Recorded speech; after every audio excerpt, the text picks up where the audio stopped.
美国总统拜登在越南访问时召开的记者会上透露，G20峰会期间曾与中国国务院总理李强进行了简短交流。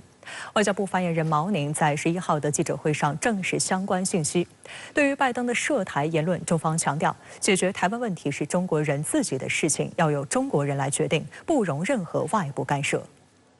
拜登在越南进行国事访问期间发表了演讲，多个议题涉及中国以及中美关系。拜登表示，此次访越并非为了遏制中国，自己很真诚地想处理好与中国的关系，不希望与中国脱钩，而是能够与中方建立可预测性的双边关系。It's not about containing China. It's about having a stable base in the Indo-Pacific. 拜登还透露，在 G20 峰会期间与中国国务院总理李强进行了互动。中美高层之间的交往向来都是会吸引全球的目光。在印度新德里举行的 G20 峰会期间，中美双方进行了怎样的互动，也成为了外界高度关注的话题。在11号的外交部例行记者会上，法新社记者就此进行了询问，发言人毛宁证实了相关消息。李强总理出席20国集团领导人峰会期间，在会场同与会的美国总统拜登等多国领导人进行了简短交流。李强总理向拜登总统强调，中国的发展对美国是机遇而不是挑战，中美两国应加强交流。拜登总统表示，美方希望中国经济不断增长，不会阻止中国经济的发展。除了中美关系，拜登还谈到了中国经济，再抛唱衰论，微称中方面临所谓经济困境。As I said, we're not looking to hurt China, sincerely. We're all better off if China does well. China does well by the international rules, grows the economy.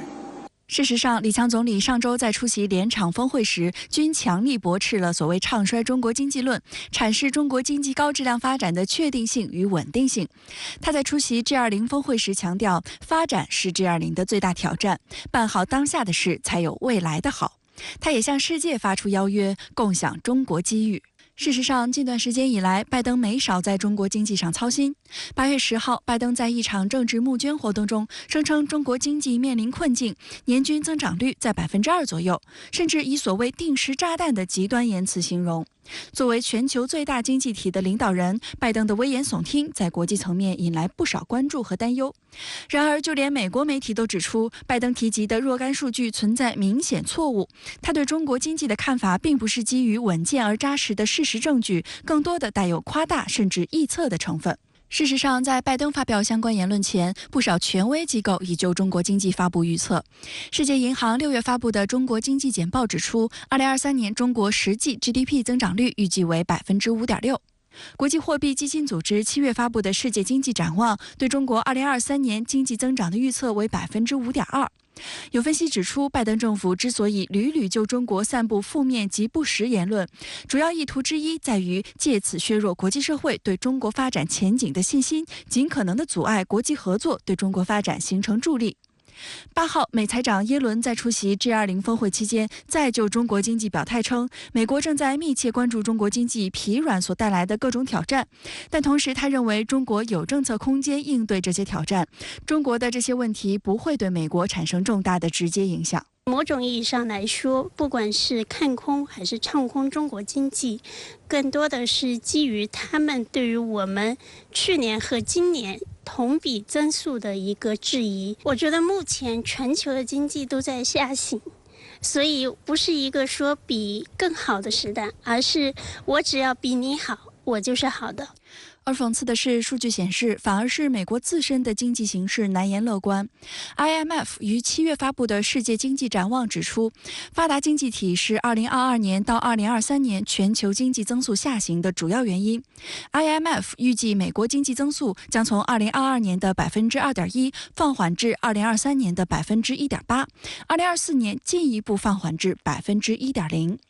具体从贸易来看，美国与世界其他地区的贸易降温，6月份的进口已降至19个月以来最低水平。从制造业活动指数来看，美国制造业活动已出现连续第9个月收缩。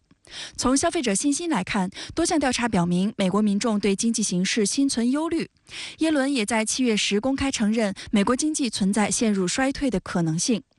值得注意的是，虽然不少美国政客在大炒中国经济衰退论，但美国商界的反应却完全不同。美国高科技产业，特别是半导体行业巨头们，正努力加大对白宫施加政治影响，因为他们不想失去中国的庞大市场，而联合呼吁美当局采取更有节制的方法，敦促美国政府重新考虑其立场。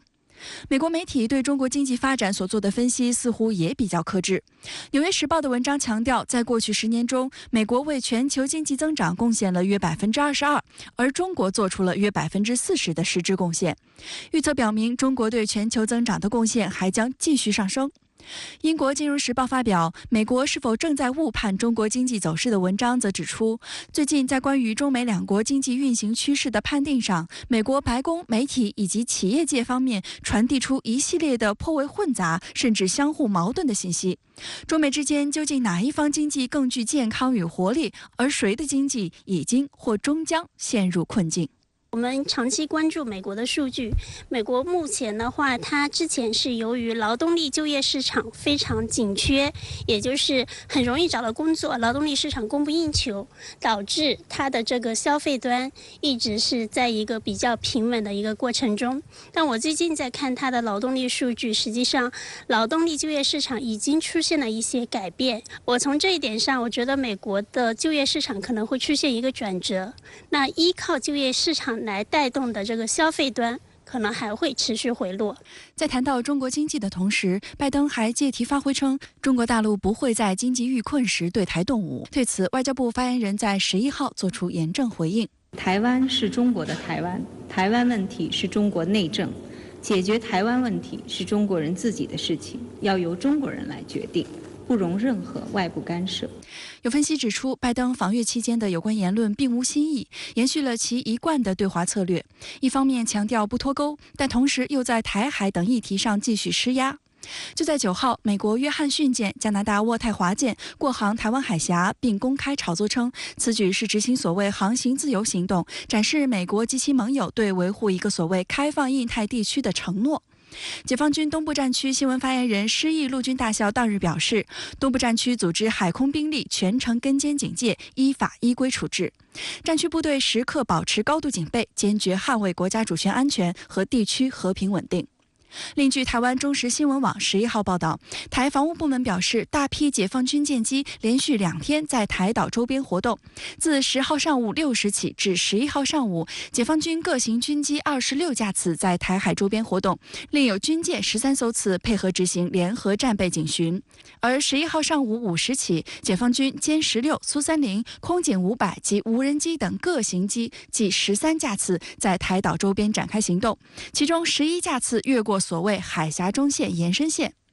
报道还称，解放军山东舰航母编队位于台俄滦比东南60海里朝东航行，进入西太平洋航训，这是山东舰距离台湾地区最近的一次航行。今年4月8号至10号，解放军在台湾海峡和台岛北部、南部、台岛以东海空域组织环台岛战备警巡和联合利剑演习。山东舰航母编队作为体系力量参与环岛演训，引发岛内高度关注。有分析指出，解放军一系列环岛演练是对台独分裂势力与外部势力勾连挑衅的严重警告。在两岸相对紧张的状态下，美国西方国家依然在递刀拱火，对两岸局势构成大的影响。我想解放军有能力、有信心、有态度，让台湾海峡变成和平之海、宁静之海。同时呢，也对任何西方势力的介入，用自己的能力，包括实战水平，向一切外来势力说不。